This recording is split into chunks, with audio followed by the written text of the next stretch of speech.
CDA वफाकी हुकूमत के ज़ेर इंतज़ाम Pakistan institute of medical sciences यानी पिम्स, ये वो हस्पताल है इस्लामाबाद के अंदर जिसका सालाना बजट तकरीबन 10 अरब रुपए है।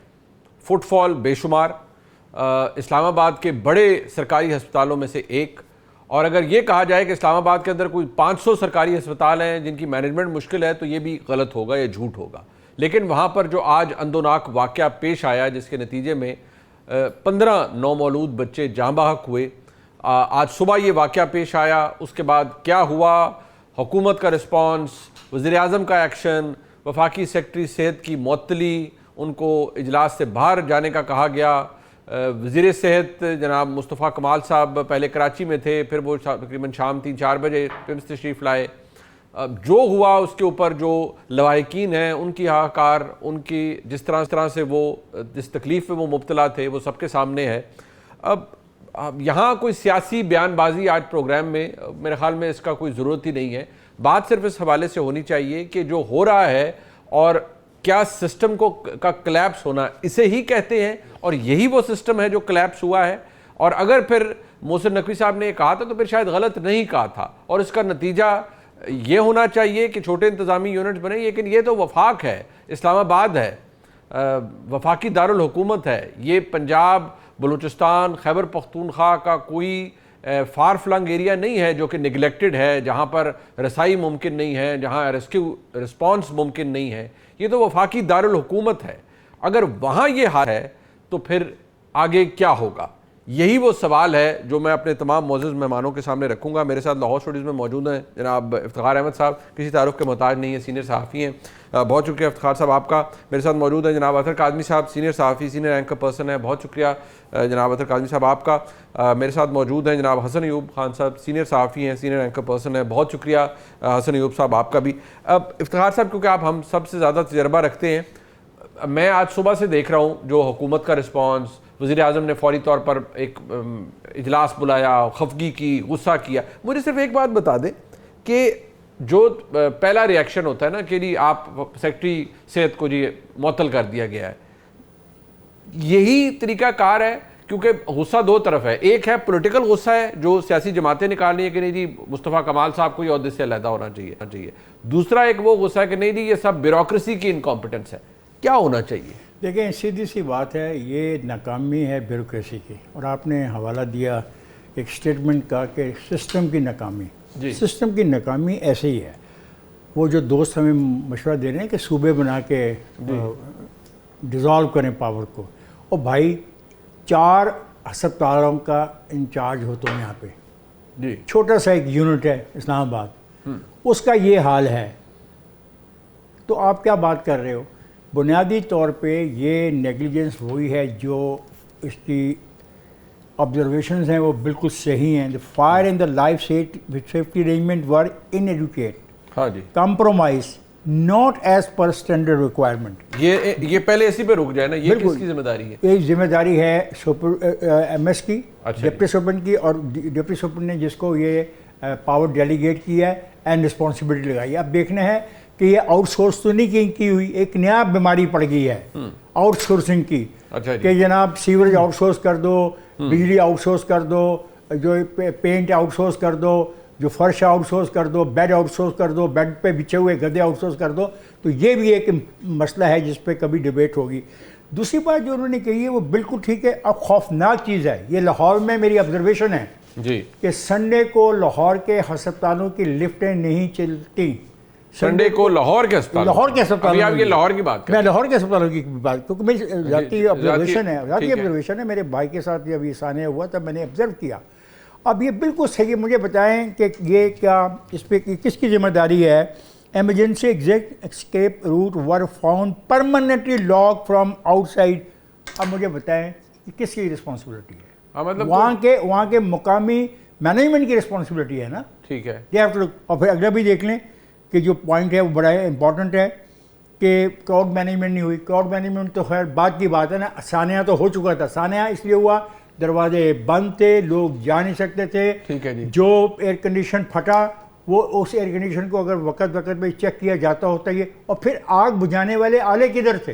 और ये तो छोटी छोटी बातें हैं जिसके नतीजे में इतनी अहम जानें चली गई। और आप कहते हैं कि मिनिस्टर इस्तीफा दे दे और वो अपना सेक्रेटरी निकल जाए, ठीक है आप करें, मिनिस्टर का भी इस्तीफा लें और सेक्रेटरी को भी निकालें, लेकिन हकीकत ये है कि गवर्नेंस ख़त्म होती जा रही है हर जगह पर। बट आप जब कहते हैं कि एक तरफ सिस्टम का कोलैप्स होना, यही कहते हैं, आप कह रहे हैं ठीक है वाकई सिस्टम का कोलैप्स होना ये है, गवर्नेंस भी नहीं है, तो आर्गूमेंट तो यही दिया जाता है ना जी, क्योंकि ऑल्दो ये इस्लामाबाद का वाक़या है इसलिए मैं इसको उस तरफ नहीं लेके जाना चाहता सूबों वाली डिबेट के अंदर, लेकिन बार बार ये कहा जाता है कि जी जब तक पावर डिवॉल्व नहीं होगी, अटेंशन ज़्यादा नहीं मिलेगी लोगों की, तो फिर उसका मसला हल नहीं होगा। लेकिन ये उसके खिलाफ भी काम करता है ना ये आर्ग्यूमेंट कि अगर इस्लामाबाद के अंदर ये नहीं हो सकता। मैंने पहले ही आपको जवाब दे दिया कि बाई सेइंग इट के सूबे छोटे होंगे तो ज़्यादा तवज्जो दी जाएगी। मैं कहता हूँ कि 4 अस्पतालों का एक इलाका शहर है जिसमें 4 अस्पताल इस मिनिस्ट्री के हैं जिम्मेदारी, वहाँ पे ये हाल है। अच्छा मैं क्योंकि अतर साहब और हसन अयूब साहब दोनों इस्लामाबाद बेस्ड हैं और आई एम श्योर, क्योंकि मेरा तो जाना उस तरह नहीं हुआ, मेरे आप दोनों को कभी ना कभी ऑब्वियसली पिम्स में आपका पर्सनल एक्सपीरियंस भी रहा होगा। अतर साहब स्टार्टिंग विद यू, ठीक है जो इनकॉम्पिटेंस है या जो कुछ भी हुआ है, ब्यूरोक्रेसी या हुकूमती वजीर, हुकूमती मशीनरी वो भी रिस्पॉन्सिबल है? देखिए इसमें बेसिक सी चीज ये है कि जो आपकी हुकूमती मशीनरी के बड़े बड़े लोग हो जाएं या आपके सियासतदान हो जाएं या जिसको आप हुक्मरान अशराफिया कहते हैं, वो कोई भी चीज जिसको अवाम इस्तेमाल करती है ना, उधर उनका उससे कोई ताल्लुक नहीं होता। अच्छा। उसमें बेहतरी नहीं आती। अब ये इस्लामाबाद का वो अस्पताल है जो गुज़िश्ता चंद हफ्तों से वैसे ही आलमी मीडिया की सुर्खियों में है, और पिछले दिनों खबर आई कि जी वो दिल की फलानी मशीन भी काम नहीं कर रही क्योंकि वो इमरान खान का लाके मुआयना वगैरह करवाना था। तो मैं इसलिए इस चीज का जिक्र कर रहा हूं कि ये कैसे वक्त में हुआ है कि जब ये अस्पताल सुर्खियों में है और पूरी दुनिया की नजरें उसके ऊपर हैं। तो उस वक्त यहाँ पे गवर्नेंस की, मैनेजमेंट की ये हालत है, तो आम हालात में वहां पे क्या होता होगा? इशू वही है कि इन अस्पतालों में ना आपके हुक्मरानों का इलाज होता है, इन सरकारी स्कूलों में ना आपके हुक्मरानों के बच्चे पढ़ते हैं, ना इनकी खुराक वो, ना इनका पानी वो, ना इनके कपड़े वो। ये डिजाइनर कपड़े पहनने वाले ब्यूरोक्रेट और हुक्मरान जो 10-10 लाख का जिन्होंने बैग उठाया हो या 2-2 लाख का जूता पहना हो, उनको क्या पता कि जनाब उधर क्या हो रहा है। 14 बच्चे लोगों के जल के वहां पे मर गए और उसके ऊपर तौजीहात पेश की जा रही है कि इंक्वायरी होगी। दुनिया के किसी महजब मुल्क में इस तरह खुदा ना खास्ता एनिमल शेल्टर में आग लग जाए तो अभी तक ऊपर से नीचे पता नहीं क्या कुछ हिल चुका हो। लेकिन अगर ये कहा जा रहा है ना कि इस अफसर को मुअत्तल किया जाए या उस सेक्रेटरी को मुअत्तल किया जाए, मैं उसकी मुखालफत करता हूँ। क्यों मुअत्तल किया जाए? क्या बाकी सारी जगहों पर चीजें बेहतर है? अभी इफ्तिखार साहब ने कहा कि लाहौर के अस्पतालों में संडे वाले दिन लिफ्ट नहीं चल रही होती, तो हार्ट अटैक का मरीज आ जाए तो उसको आप किस तरह लेके जाएंगे? आप खैबर पख्तूनख्वा में अस्पतालों को देख लें, आप कराची में देख लें, आप कोयटा में देख लें। तो ये कहें कि जी 2 अफसरों को हम 4 दिन बात करेंगे, ये कर दें, इनसे इस्तीफा ले लें। वो 120 दिन के लिए मुअत्तल किया उन्हें, 120 दिन के लिए। यार कमाल है, बड़े जोक यार, बड़े जोक, बड़ी ज्यादती किया। मैं कह रहा हूं उनको फौरन बहाल किया जाए। मैं मुजम्मत करता हूं उनको जो मुअत्तल किया गया। दूसरी बात यह है कि 4 दिन हम भी बात करेंगे। आज शाम को प्रॉम्प्टर के ऊपर अपने प्रोड्यूसर से लिखवा के दोस्त पढ़ेंगे, दानिश्वर बनेंगे कि ये हो गया, वो हो गया, कोई तेज पढ़ेगा, कोई आहिस्ता पढ़ेगा। 4 दिन के बाद हम भूल जाएंगे। मसला ये है कि आप 15 से छोड़ के 1500 सूबे बना दें, जब तक अवाम का वोट डिसाइड नहीं करेगा ना। अब अनफॉर्चुनेटली इस वक्त हालत यह है कि हुक्मरानों का ताल्लुक नहीं अवाम से, जो कच्चा पक्का वोट से ताल्लुक था उसके ऊपर भी अब सवालिया निशान है। खुद ही हुक्मरान इत्तेहादी एक दूसरे को कहते हैं। और इस्लामाबाद की तो अब 3 सीटों को देख लें, उनका कितना बड़ा मसला बना और चीजें कहां कहां तक पहुंची। तो जब तक अवाम के हाथ में चीज नहीं आएगी, अवाम के हकीकी नुमाइंदे नहीं होंगे, तो टू बी ऑनेस्ट इसी किस्म की सूरत हाल रहेगी। अवाम के नुमाइंदगी हकीकी नहीं है हसन अयूब साहब, क्योंकि आप भी इस्लामाबाद के अंदर हैं, आप को भी पिम्स के बारे में बहुत पता है, बल्कि शायद हम सबसे ज़्यादा पता है। मुझे बताएं ये इनकॉम्पिटेंस ब्यूरोक्रेसी की है या वाकई जैसे कहते हैं ना जी, बड़े जो मुअज़्ज़ज़ मुल्क होते हैं जमहूरी, उनमें जो बड़े ओहदों पर बैठे हुए लोग हैं वो जिम्मेदारी कबूल करते हैं, ख़ास तौर पर अगर उन्होंने खुद ना भी कुछ किया हो, लेकिन वो ये कहते हैं ये मेरे ज़ेर इंतज़ाम है, मैं जिम्मेदारी इसकी कबूल करता हूँ। तो क्या ये प्रॉब्लम है या वाकई जो इफ्तिखार साहब और अतर साहब ने कहा है वो मसला है कि जब तक हुक्मरानों के बच्चे या हुक्मरानों की फैमिलीज इन अस्पतालों में नहीं जाएंगी, इनका स्टैंडर्ड कभी ठीक नहीं होगा? अच्छा, बहुत शुक्रिया मुनीफ फारूक साहब। एक तो सबसे पहले बड़ा इंतहाई अफसोसनाक वाकया है, और ये जो वालिदैन जिनके नौमौलूद बच्चे जो है दुनिया से गए हैं, मैं उनका दर्द महसूस कर सकता हूँ, क्योंकि मैं खुद भी 10 साल कबल 17 अगस्त को मेरा भी जो बेटा है 1 दिन का था और उसकी डेथ हुई थी। तो फिर उसकी जो तकलीफ है, हालांकि तभी मौत थी, लेकिन इवन देन उसकी तकलीफ आज भी जो है मैं महसूस करता हूँ, और बिलखुसूस इस वाक़े के बाद तो मैं ज्यादा ही महसूस कर रहा हूँ। और अपने बच्चे को कब्र के अंदर उतारना, चाहे 1 दिन का ही क्यों ना हो, थोड़ी तकलीफ होती है उसकी। जी, पहली बात ये है कि सबसे पहले तो जो ये वाकया हुआ है, इसकी मुकम्मल इंक्वायरी होनी चाहिए, और तहकीकात जब तक सामने ना आए हमें पहले ही अपनी अदालतें नहीं लगानी चाहिए। बच्चे चले गए दुनिया से, वो वापस नहीं आएंगे। लेकिन एक चीज मैं ये जरूर कह सकता हूं कि क्योंकि मैं इस्लामाबाद का ही रहने वाला हूं, और हमने अपने सामने जो पिम्स अस्पताल के अंदर जो है वो बढ़ते हुए रश को देखा है। देखें, ये शहर एक शहर को केटर नहीं कर रहा पिम्स हॉस्पिटल। ये 3-4 अजला से मरीज जहां पर आते हैं, यानी आप ये देख लें कि अटक से लोग यहाँ पर आ रहे हैं, चकवाल से लोग यहाँ पर आ रहे हैं, गुजर खान से लोग यहाँ पर आ रहे हैं, कश्मीर से लोग यहाँ पर आ रहे हैं। तो इवन के यानी हसन अब्दाल वाला वाह वाली साइड से भी लोग इधर आते हैं, हरिपुर से लोग आ जाते हैं यहाँ पर इलाज कराने के लिए। तो ये बहुत बड़ी एक आबादी को केटर करने वाला है, और ये सैचुरेट हो चुका है। हमारे यहाँ मेरी वालदा इस जो ईद उल अज़हा थी उसमें पिम्स हॉस्पिटल में ही हॉस्पिटलाइज थी। अच्छा जी। और हाँ जी, और वो 3 दिन वहां रही जी। ठीक है, कुछ सारी बात है कि वो प्राइवेट हॉस्पिटल के मुकाबले में तो म्यार नहीं था, लेकिन हमने इनको प्राइवेट हॉस्पिटल से शिफ्ट कराया था पिम्स हॉस्पिटल, क्योंकि यहाँ के जो डॉक्टर्स हैं वो यानी पाकिस्तान के बेहतरीन डॉक्टर्स हैं। वो जितना उनके पास एक्सपीरियंस है वो प्राइवेट हॉस्पिटल के अंदर आपको हम डॉक्टर की इनकॉम्पिटेंस पे हम ये कहते हैं कि जो वहां हुआ है, मैं ओवरऑल पिक्चर बता रहा हूं आपको। ठीक है। अब देखिए कि जब एक हॉस्पिटल के जो यानी उसके अंदर कैपेसिटी जो है वो 3000 पेशेंट्स को या 5000 के पेशेंट्स के लिए है, जब 20,000 का रश होगा तो नेग्लिजेंस तो होगी ना जी। हसन एक सेकंड, क्या अगर नंबर ऑफ पेशेंट बढ़ जाएं तो दरवाजे बंद होने चाहिए जहाँ पे बच्चे पैदा होते हैं? क्या वहाँ पे आग बुझाने वाले आले नहीं होने चाहिए? क्या वहाँ पे स्टाफ गैर हाजिर होना चाहिए? ये 3 फंडामेंटल क्वेश्चन है, इसका जवाब दें। ठीक है, अगर आबादी की वजह से लोग ज्यादा आ रहे हैं, आप अस्पताल के कमरे बढ़ा दें। मैं देता हूँ, ठीक है। अच्छा चले, लेट्स जी। मैं अच्छा जी, मैं इसमें ये बात कर रहा हूँ कि इस हवाले से तो मैंने सबसे पहले बात की है कि जो इंक्वायरी सामने आएगी और किसी को भी जो है वो माफ ना किया जाए जिसकी नेग्लिजेंस पाई गई है। जो अस्पताल के अंदर यानी जो गार्ड्स वगैरह हैं जिन्होंने वहां पर ड्यूटी देनी थी, उन्होंने अगर ताले लगाए हैं तो इसके इल्जाम जो है आप सेक्रेटरी सेहत के ऊपर नहीं लगा सकते। नहीं, बट मुस्तफा कमाल साहब के हवाले से मैं एक बात बता दूं आपको, खबर सुन ले, ये खबर आपके पास नहीं है, अभी तक किसी ने कहीं नहीं दी हुई। आई डोंट नो कि जब तक ये प्रोग्राम नशर होगा उस तक ये खबर किसी के पास तब तक आ चुकी हो तो मैं कुछ कह नहीं सकता। लेकिन मैं आपको ये बता रहा हूं कि आज सुबह first thing in the morning Mustafa कमाल साहब ने सबसे पहले अपना इस्तीफा दिया था प्राइम मिनिस्टर को, जो उन्होंने रिफ्यूज किया था। और प्राइम मिनिस्टर ने उनको कहा था कि आप वापस आए। फिर वो 3 बजे, जो 1 बजे की फ्लाइट थी, वो 3 बजे इस्लामाबाद पहुंची है। तकरीबन 3:30-4 बजे का टाइम जो है वो पिम्स हॉस्पिटल गए, और उन्होंने कहा कि मैं खुद को भी जो है वो पेश कर रहा हूं। वहां पर मीडिया से गुफ्तगू तो चले, ये अगर उन्होंने ये मिसाल कायम की है तो अच्छी है। मुस्तफा कमाल साहब ने जिस तरह यूरोपियन जो आपके माशरों के अंदर देखते हैं कि वुज़रा सबसे पहले अपना इस्तीफा देते हैं, तो मुस्तफा कमाल ने इसी तरीके से इस्तीफा दिया है। जो जब मेरे तक ये खबर पहुंची तो बड़ा अच्छा लगा कि एक आदमी ने वजीर होते हुए जो है वो उसके लिए इस्तीफा पेश किया। नहीं, बट एक बात है इफ्तिखार साहब, जो आपका सवाल है, जो हमारे बेसिकली बहस का है कि कोई भी अस्पताल का अमला, गार्ड या कोई, ये जो 3 ऑब्जर्वेशंस नीचे CDA ने अपनी लिखी हुई हैं, ये वो बगैर किसी डायरेक्टर की, MS की, DMS की मंजूरी के बगैर तो नहीं करेगा ना।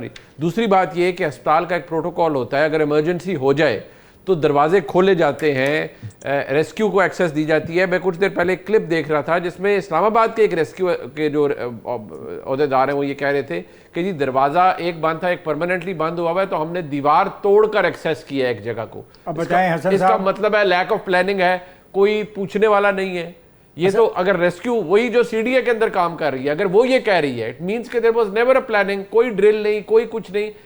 ओवर यूटिलाइज होना एक फैसिलिटी का एक और बात है, बट कोई बेसिक प्रोटोकॉल ही नहीं है, कोई एक्सरसाइज ही नहीं की हुई। ये तो एक कंसर्न है इफ्तिखार साहब। बिल्कुल, मेरा तो सुबह से कंसर्न यही है, बिकॉज मैं I have been facing a problem, Allah Taala मेरे भाई की बख्शिश करे। सेम प्रॉब्लम मुझे ये था कि मेरे भाई को जो साने है वो जुम्मे रात की रात को लेट को हुआ, संडे को लेबॉर्ट्रियाँ भी बंद हो जाती हैं अस्पतालों की, और लिफ्टें भी बंद होती हैं संडे को, और संडे को जनाब वाला कोई सीनियर आदमी वहाँ पे मिलता नहीं है आपको, डॉक्टर भी नहीं मिलते, छोड़ दें छोटे स्टाफ को। ये वाकया क्या है मुझे बताएं। अगर दरवाजे बंद करने हैं बकौल मेरे दोस्त के कि चूँकि बच्चे बेबीज होते हैं उनको एक्सपोज नहीं करना चाहिए लोगों के आगे, आई एग्री विद इट, लेकिन सारे दरवाजे बंद हो जाएं, चलें जी। अगर उस जो फटा है अपना उसका एयर कंडीशनर का कंप्रेसर, अगर कोई प्रोटोकॉल तो होगा ना, कितने महीनों के बाद हर एसी को चेक करना है, हर महीने के बाद देखने के जो वहाँ पे गैस के पड़े हैं पंप जिन्होंने बुझानी आग। साहब एक गरीब वफाक, ये भी एक आर्गुमेंट है ना वो इस्लामाबाद में कि एक कंगला वफाक वो कहते नहीं 10 अरब रुपए एक ऐसी फैसिलिटी ये नहीं हम चला सकते। एब्सोल्युटली मैं डिसएग्री करता हूं। अगर ये इतने कंगले हैं then they should leave it. लोगों को इस तरीके से बेमौत मत माने। अगर ये काम नहीं चला सकते, अगर इनकी मैनेजमेंट नहीं है, अगर इन्होंने एमएस नहीं रखा हुआ, डिप्टी एमएस नहीं रखा हुआ, उनके पास गाड़ियाँ नहीं है, उनके पास पिक्स नहीं है, उनके पास प्रिविलेज नहीं है, उनको पैसे नहीं मिलते, वो प्राइवेट प्रैक्टिसेस नहीं करते, तो फिर बंद करें सारी कहानी। एक कहानी नहीं है ये, फिर कहानी से और बहुत सारी कहानियां जन्म लेंगी। मेरे यहाँ तक अपने आप को अतर साहब एक ये भी इशू है ना, अभी हसन साहब ने अपना एक पर्सनल एक्सपीरियंस बताया कि उनकी वालदा का ट्रीटमेंट वहाँ हुआ। हसन साहब एक वेल नोन शख्सियत हैं, वेल नोन आदमी हैं, आप हैं, इफ्तिखार साहब है, we can pick up phone call people के यार कोई अटेंशन नहीं मिल रही। वहाँ तो अगर जहाँ इतना इन्फ्लक्स हो, इतने लोग आते हों, इतना फुटफॉल हो, वहाँ तो बहुत से हमारे दोस्त ये कह दे रही कि कई दफ़ा एक बेड लेने के लिए आपको किसी को फ़ोन करवाना पड़ता है, और ये कॉमन प्रैक्टिस है।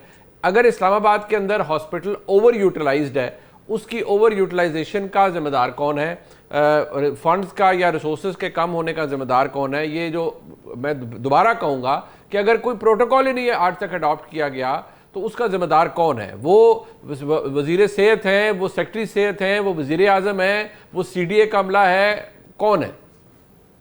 नहीं, जिम्मेदार उसका अतर काज़मी, मुनीफ फारूक, हसन अयूब और इफ्तिखार है, ये जिम्मेदार है। इसमें तो आप क्लियर हो जाए। नहीं, ये मैं संजीदगी से आपको बता रहा हूँ, इसमें किसी किस्म की कोई गुंजाइश है। जिम्मेदार हम लोग हैं, इनकी कोई जिम्मेदारी नहीं है। क्या ये वही इस्लामाबाद नहीं है? पिछले 1.5 साल में इसमें कितने फ्लाईओवर और अंडरपास बने? कोई मुझे बता सकता है? कितने दरख्त कटे और कितना पैसा किस किस चीज के ऊपर लगा? क्या आप 4 नए कमरे नहीं बना सकते थे? यार आपकी प्रायोरिटीज क्या है मुनीब भाई? असल इशू ये है, जब अवाम आपकी प्रायोरिटी नहीं है, आपने टोटल मेकअप करना है सुबह से शाम तक। जनाब ये इधर इसके ऊपर मेकअप कर दो, ये अंडरपास बन गया, ये मेकअप हो गया, ये नई दीवार बन गई, ये यहाँ पे नई बिल्डिंग बन गई। ये भाई आम बंदे की जिंदगी को बेहतर करने के लिए आप क्या कर रहे हैं? आपके पास इतना वाफर पैसा है कि इन सारे मंसूबों के ऊपर आप पैसे लगा रहे हैं। आप जो बाकी सारी चीजें भी हो रही हैं, बाहर से इंपोर्टेड गाड़ियां आ रही हैं आपके लोगों के लिए, इंपोर्टेड गाड़ियां। आपकी मरात देखें, आप इसी इस्लामाबाद में बैठे हुए मोअज़्ज़िज़ जज साहिबान की तनख्वाहें, उनकी मरात, उनकी गाड़ियां, ब्यूरोक्रेसी की मरात, उनकी गाड़ियां, मिलिट्री अशराफिया की मरात, उनकी गाड़ियां, जो वुज़रा हैं उनके स्क्वाड, उनकी गाड़ियां, हुक्मरानों की गाड़ियां। इधर इस्लामाबाद में आप किसी जगह पे भी 5 मिनट खड़े हो जाए तो एक इतना लंबा काफिला आपको गुजरता हुआ नजर आएगा, हर 5 मिनट के बाद। आगे भी गाड़ी, पीछे भी गाड़ी, और उन गाड़ियों में मेरे, आपके और इस कौम के बच्चों का खून जलता है। इशू है प्रायोरिटीज का। अगर आपकी प्रायोरिटी अवाम होगी तो आप इन चीजों पे ध्यान देंगे। अदरवाइज बहाने बनाने हो तो 100 बहाने बनाए जा सकते हैं। अवाम ज्यादा आती है, ये है वो है, फिर 25 करोड़ में से 12 करोड़ को मार दें, एक दफा इकट्ठा करें और मार दें। ये वही वजीर सेहत है ना जिन्होंने पिछले दिनों बताया कि पाकिस्तान में 1300 बच्चा रोज मर जाता है मुनासिब खुराक ना होने की वजह से। ये वो हुक्मरान है जिनके बच्चे जो है वो दुनिया भर से उनकी खाने की चीजें आती हैं, वो हमें बताते हैं कि ये आपके बच्चे 1300 मुनासिब खुराक ना होने की वजह से मर जाते हैं। तो जिम्मेदार मैं और आप हैं, हम सब हैं, हुक्मरानों की कोई जिम्मेदारी नहीं। मैं इसमें एक बात और भी ऐड करना चाहता हूँ कि हसन कह रहे हैं कि यहाँ पे लोग ज़्यादा आते हैं, तो भाई आप लोगों को फैसिलिटी वहाँ पे क्यों नहीं पहुँचाते हैं? वहाँ पे जो BHU हैं उनको क्यों आउटसोर्स कर रहे हैं? उनको लोगों के हवाले क्यों करें? उनको इंप्रूव करें ना। अच्छा, मैं वहाँ पे ये फैसिलिटी जाके मैं अभी पीछे को हसन अयूब साहब, मैं आपसे एड्रेस कर रहा हूँ आप, मैं इस्लामाबाद। अच्छा मुनीब साहब, एक लाइन में छोटी सी चीज ऐड कर दूं। जी। आप भी वालिद हैं, मैं भी वालिद हूँ। हमारे बच्चे की तबीयत खराब हो, पूरी रात नींद नहीं आती। बिल्कुल ऐसे आपने लोगों के बच्चे जला के मार दिए और आप तोजियात पेश कर रहे हैं। शेम ऑन दिस सिस्टम कि कैसा निजाम है। पूछिए उस माँ से जिसने 9 महीने अपने पेट में रखा। I agree with you. और अब आप इस तरह की यहाँ पे आके जो है, कोई एक वजीर आता है वो एक तो जी पेश करता है, दूसरा आता है वो दूसरी तोजी पेश करता है। एज ए वालिद मेरा बच्चा बीमार हो, मैं पूरी रात सो नहीं सकता हूँ। ये कैसा निजाम है और कैसे लोग हैं, बेहिस लोग हैं कि हर में इंक्वायरी होगी, ये होगा वो होगा। इस मुल्क में इंक्वायरियां ही चलती रहेंगी।